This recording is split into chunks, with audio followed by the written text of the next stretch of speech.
Tonight, stricter regulations in Broken Hill as a safeguard against any further spread of COVID-19.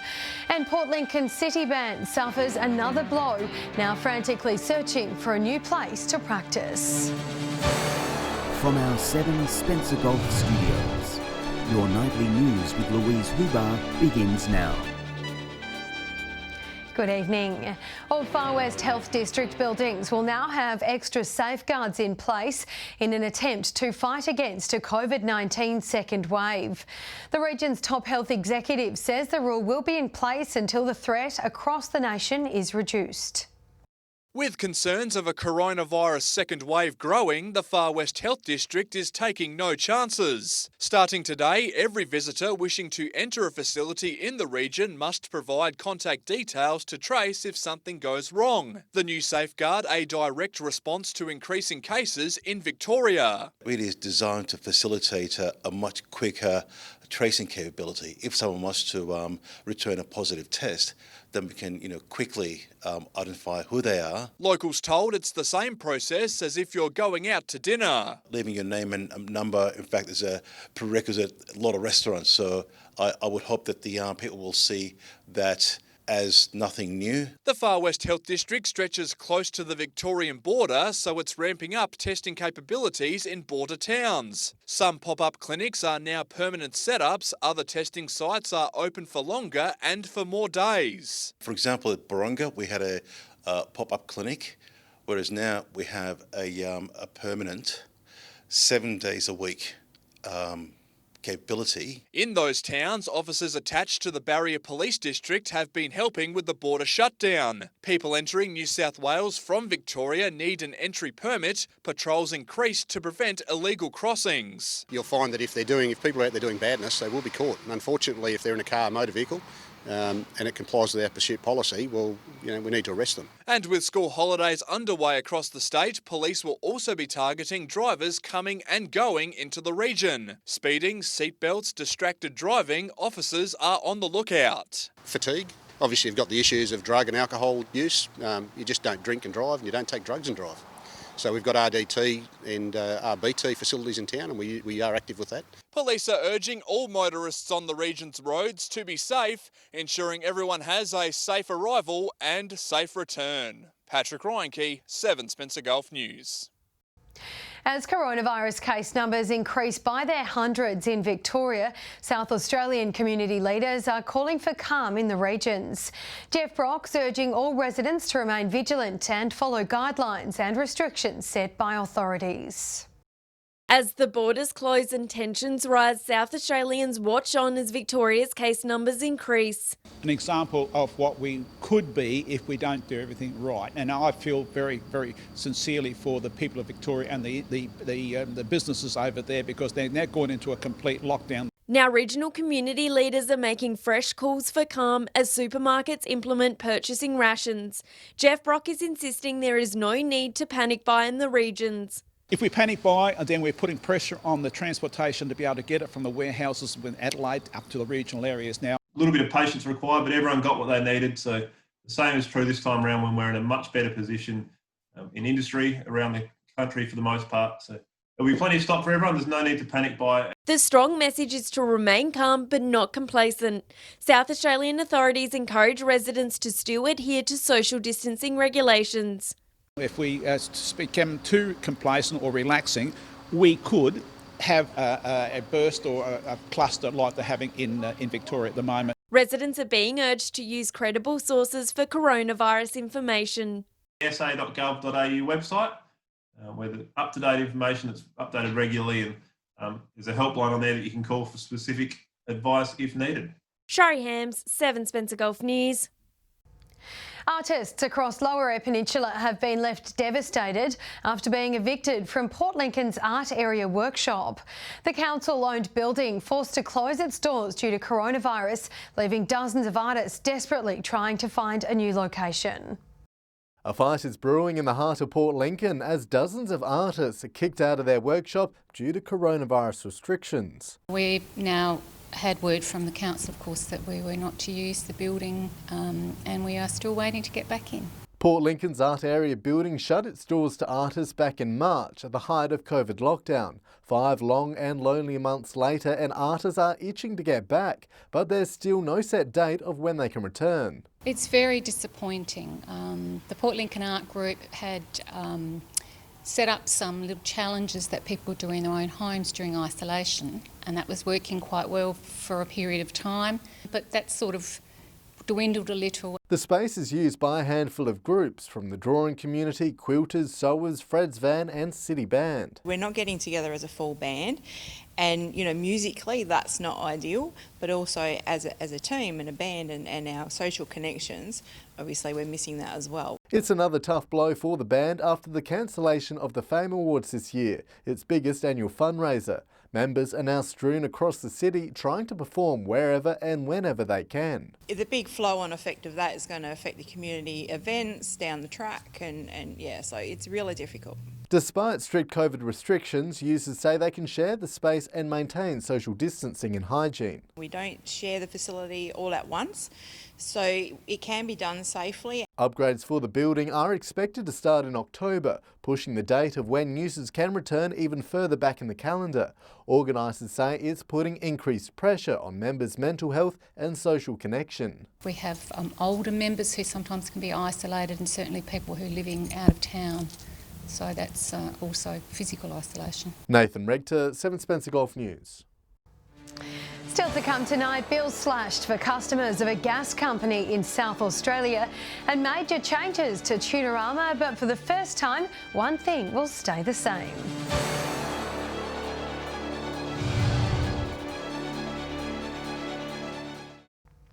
Welcome back. Australian Gas Network customers could see a slash in gas bills from July 1st next year. The company is proposing a 7% cut for its almost 500,000 customers across South Australia, which would drop bills by $34 on average per residential customer. $580 million will also be used for new investment over the next 5 years, which will include replacing gas piping and connecting gas to 39,000 new customers. Port Lincoln's Tunarama Festival has vowed to forge ahead next year, despite initial concerns it would be axed due to the coronavirus.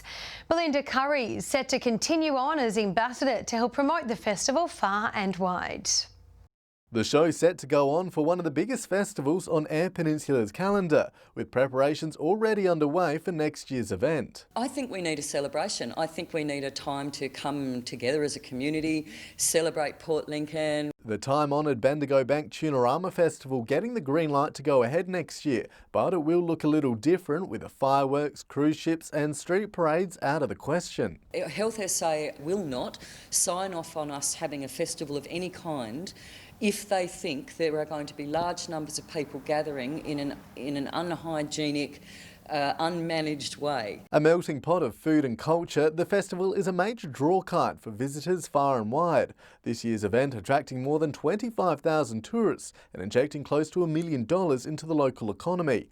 From the fan favourite tuna toss to the beach bods, crowds gathered in their numbers. We rely on those things to draw the crowds, and I think it's a good opportunity for some of the community, like the local businesses, to really get behind Tunarama and spread their wings a little bit and just enjoy the experience. Despite some changes, one thing will stay the same. The Tunarama ambassador set to continue next year representing the festival. I think it's going to give me a bit of an opportunity to actually make those few changes I would love to make to the quest in particular, but to actually get out in the community and enjoy it a bit more. Despite some backlash to the changes, organisers say if they didn't cancel some events, it would have been a surefire way of having the festival cancelled altogether. Let's hope, fingers crossed, that the regulations change before we get there, but at the moment that's what we can do. Nathan Rector, 7 Spencer Golf News. Police in Port Augusta are still hunting for a man who approached a woman on Monday and stole her handbag. The 60-year-old was walking under the Augusta Highway underpass in the afternoon when she was approached. The suspect has been described as a male of Aboriginal appearance, aged between 20 and 30 years old and roughly 167 centimetres tall with a large build. Anybody with information is asked to contact Crime Stoppers. A 38-year-old man has been reported for a raft of offences after patrols spotted his vehicle allegedly driving erratically on the Augusta highway yesterday morning. Just before 12 o'clock, police stopped the motorist near Port Germain, where he allegedly tested positive for methamphetamine and was driving unlicensed. The passenger, a 33-year-old woman, is alleged to have been in possession of cannabis and methamphetamine. They were both issued a drug diversion. Stay with us. Coming up after the break, Port Augusta Cinema prepares to reopen its doors but is facing setbacks. And Crystal Brook children over the moon thanks to a new place to explore.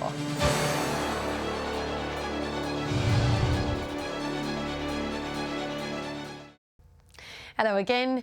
Port Augusta's local cinema has opened its doors just in time for the school holidays. Although there's no blockbusters showing, they're optimistic about new releases in the lead up to summer. The popcorn's popping and the lights have been switched on at the Augusta Cinema after almost 3 months. It's excellent. We've been waiting and hanging out for this to be able to open for people to come in. Release dates for films have been pushed back until at least 80% of cinemas are open worldwide. Those numbers currently sit at around 50. However, the cinema here is bracing for a busy period come Christmas time when new releases finally hit the screens. When they do, it's going to be really exciting because everyone's going to be fighting to go and see all the great big blockbusters. You've got Milan, you've got Black Widow, you've got Top Gun, you've got Rams, you've got Onward, you've got Soul, and Peter Rabbit, I could just keep going. Staff here are hoping new releases will start to come out by the end of August. So between now and then we're looking at little Australian features. We've got one that's The Legend of the Five that I think was shot around Sydney. They can't wait to see the community back in their seats enjoying what the movies have to offer. Popcorn and seeing the movie on the big screen. Sitting back in the nice comfy chairs and just dissolving the mind, I suppose you'd say, for a while. Laura Milovanovic, 7 Spencer Golf News. Bowman Park's new nature play facility has only been open for a few weeks, but it's already capturing statewide attention. The playground's located just outside Crystal Brook and is set to be a tourism drawcard for the Mid-North. Nestled in the gum trees, this nature play is a thriving hub. Some Crystal Brook kindy kids have already picked their favourites. Going on the funnest pole, floor with lava, so you're only allowed to climb, not touch the ground. Wooden climbing, balancing, stone tunnels, a mini kitchen and a fairy garden. Just some spots creating excitement in this playground. It's only been open for a few weeks, but Bowman Park committee members say it's been 4 years in the making and is now a raging success. We went through community consultation with surveys, and then we secured getting Simon Hutchinson from Climbing Tree to come up to Bowman Park. The Port Pirie Council backing the initiative with drought relief funding put towards the project along with community grants. Pacific Hydro for their grant. Also doing some works out here and donating some old farming equipment that the kids can dig up as well. The playground is expected to be a tourism drawcard for the Mid-North with local artists curating these large climbing sculptures. It's been listed by Nature Play SA as the second best playground in South Australia. Going to be really popular. It's so beautiful to come to Bowman's Park. Revellers come in all ages with bush tracks also located nearby. Very good for this community. My friends that live in Crystal Brook sometimes ride their bikes out here. There's a slide and a fireman pole and it had lots of cool things. Now school holidays have kicked off and residents are being urged to come see what the fuss is about. You can come out here for an hour or you can come out here and spend the whole day and bring a picnic and sit on the lawn and have lots of fun with your friends and family. Shari Hams, 7 Spencer Golf News. The District Council of Mount Remarkable has appointed its new CEO. Sam Johnson was acting in the job for just over a month before formally taking on the lead role. From elected member to council CEO, Sam Johnson got his first taste of local government back in 2006 with the Port Augusta City Council. When I was first elected to council as an elected member and subsequently spent 12 years as an elected councillor and then obviously almost 6 years as a mayor and mayor of Port Augusta, and thoroughly enjoyed it. I really enjoyed local government. Now he's taken the top job at the District Council of Mount Remarkable.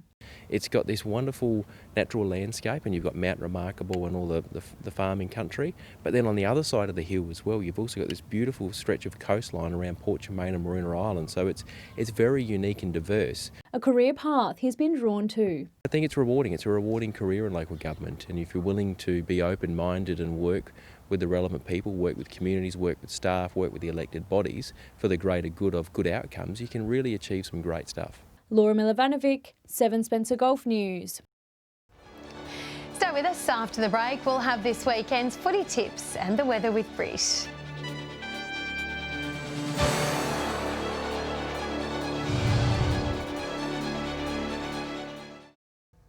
Welcome back. If you're tipping the footy this weekend, let's hear from the experts with their weekend tips. Welcome to Port Lincoln Footy Tips and round 2. Round 1 was more like a final series with over 2,300 people coming through the gates across 2 games, and I think over $20,000 spent in the canteen and bar. Obviously, the whole community is excited about football. We kick round 2 off at Ravendale Oval, where Tasmans are hosting Lincoln South. Obviously, Tasmans are the reigning premiers, but Souths have one of the most exciting under-21s in the competition. They've recruited some level heads, and I think this one's going to be a lot closer than people think. I'm still going to go with Tasmans, but tip them by 3 goals. In the next game, we've got Waybacks hosting Boston's at Centenary Oval. Waybacks are the team to beat this year and got off to round 1 with a win. Boston's, on the other hand, struggled against Marble Range. I can't see them winning this week, and I'm going to tip Waybacks to win this one and win this one big. Hello and welcome to round 2 of SGL football. This round sees South taking on Central at Central Oval in Port Augusta. South had the bye in the first round, so I'll be keen to see what they've got to offer this season. I'm tipping South in that one. In Pirrie, it's Lions taking on Central. Lions were fantastic last week with a big 20-goal victory over Port and are looking the goods early in the season. I'm tipping Lions. Round 2 of Wyler football gets underway at Bennett Oval on Saturday. It's Rapina versus Roona Bay. Lots of great young talent in both teams. This should be an outstanding game of football, but I think the amount of young players at Roona Bay are just going to get them across the line on Saturday. South Wyler versus West Wyler will be at Memorial Oval on Saturday. Again, South are going to get better and better as the season goes on, but given it's their home training ground and West have barely lost a game in the last few years, the Dragons will have to be favourite. And finally on Sunday, it's the match of the round, North Wyler versus Central Wyler. Could go either way, but I think with the big spaces at Bennett Oval, the speedsters at Centrals will see them get a win. And if you're out on the footy pitch, let's have a look what it's going to be like. Here's Brit with the weather. Thanks, Louise, and good evening. It's looking like we'll have a wet start to the weekend, but I'll get to that in just a moment. First, let's take a look at today. 19 degrees was the region's high, recorded at both Port Augusta and Broken Hill. Whyalla and Port Pirie saw highs of 17, Port Lincoln, Woodna and Coffin Bay 15, Kadina and Cleve 14, Clare 13. From the satellite we can see cloud over the coast with a trough, a cold front and a cold air mass trailing behind. The associated low has brought showers over the region today and will continue to do so into tomorrow. To our north, clear skies under a building high. On the waters tomorrow, north to northwesterly winds at around 15 to 20 knots, seas under a metre with south to southwesterly swells. Now let's see what Saturday has in store near you. Showers expected at Port Lincoln tomorrow with possible small hail in the morning and afternoon, a top of 14 degrees. Cleve, showers and 13. Woodna, showers also with a high of 14 degrees. Showers from late morning at Whyalla, 15 the high there. Port Augusta, partly cloudy early on, with showers increasing through the day, a top of 16. Kadina, showers and 14. Showers forecast for Port Pirie tomorrow, also 14, a high of 10 at Clare. Showers there as well. Broken Hill remaining dry, partly cloudy with a top of 15 degrees. And those showers will have mostly passed by Sunday, with wet conditions expected about the lower Eyre Peninsula. But it's looking fine and partly cloudy elsewhere. Port Augusta, Woodna and Whyalla with tops of 16, Port Lincoln, Port Pirie and Kadina 15, Broken Hill a high of 13. Taking a quick look ahead into next week now, with fine and partly cloudy conditions across the board on Monday. 17 the high for Port Augusta, Woodna, Whyalla and Port Pirie all 16 degrees, Port Lincoln and Kadina 15, Broken Hill 14. A sunny day for Woodna on Tuesday, elsewhere partly cloudy, a high of 18 for Port Augusta, Woodna 17, Whyalla, Broken Hill and Port Pirie all 16, Port Lincoln and Kadina 15. And Louise, that is your weekend weather. Back to you. Certainly time to rug up. Thank you for that, Britt. And that wraps up your local news for this week. We'll have updates later, but if we don't see you, have a lovely and safe weekend. Good night.